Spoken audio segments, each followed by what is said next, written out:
Hello दोस्तों, question दिया हुआ है। किसी संख्या का 60% 90 है तो उस संख्या का 150% होगा।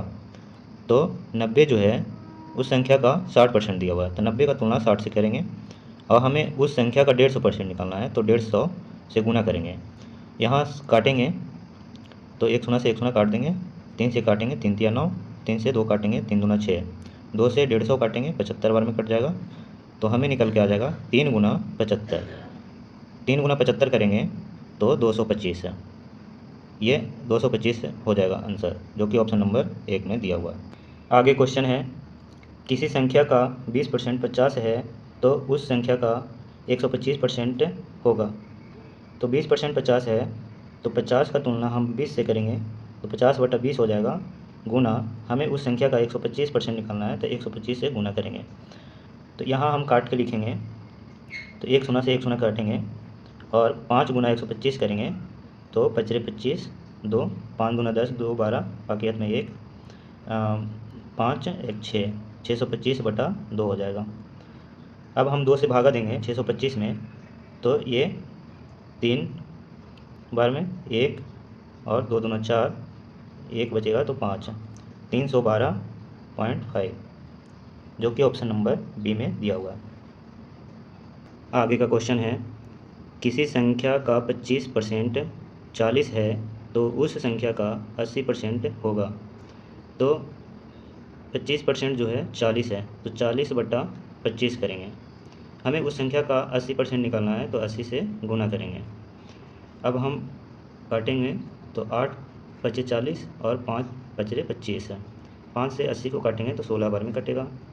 8 गुना 16 करेंगे तो हमें 16 गुना 8 करेंगे तो 128 है, जो कि ऑप्शन नंबर सी में है। आगे का क्वेश्चन है, शक्कर की कीमत में 10% की कमी होने से खपत कितने % बढ़ाएं कि खर्च समान हो। तो मान लेते हैं शक्कर की कीमत 100 रुपया है, तो यहाँ से 10% की कमी हो रहा है, तो 10%, 100 से 10% कम करेंगे तो 90 रुपया हो जाएगा। तो हमें खपत में कितने % बढ़ाना है, वृद्धि करना है, तो 90 से देखेंगे 100 कितना बढ़ रहा है, तो यहाँ 10 बढ़ रहा है, तो हमें परसेंटेज निकालना है, तो 10 90 से निकालना है, तो 10/90 गुना 100। अब ये काटेंगे तो एक शून्य से एक शून्य काट देंगे, तो बचेगा 100/9।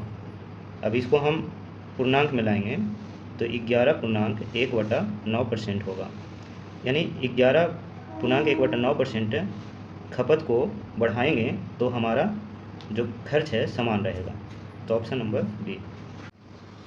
क्वेश्चन है, 15 + 3 का 1/3 है। तो हम जनरली अगर इसको बनाएंगे तो अधिकतर लोग क्या करेंगे, 15 + 3 को जोड़ देंगे तो 18 हो जाएगा। 18 का 1/3 करेंगे तो 6, जो कि ये गलत है। बोर्ड मास तरीके से हम बनाएंगे तो सबसे पहले का क्रिया करेंगे, तो इसमें दिया हुआ है 15 + 3 का 1/3। 1/3 मतलब कि 1/3 हो गया। तो इसमें हम सबसे पहले क्रिया करेंगे का, तो का मतलब कि होता है गुना, तो 3 गुना 1/3 है, तो 3 से ये 3 काट देंगे, तो हमें बचेगा 15 प्लस यहाँ पे 1 है, 1 गुना 1 करेंगे तो 1 होगा, तो 15 + 1 करेंगे तो 16, ऑप्शन नंबर सी। धन्यवाद।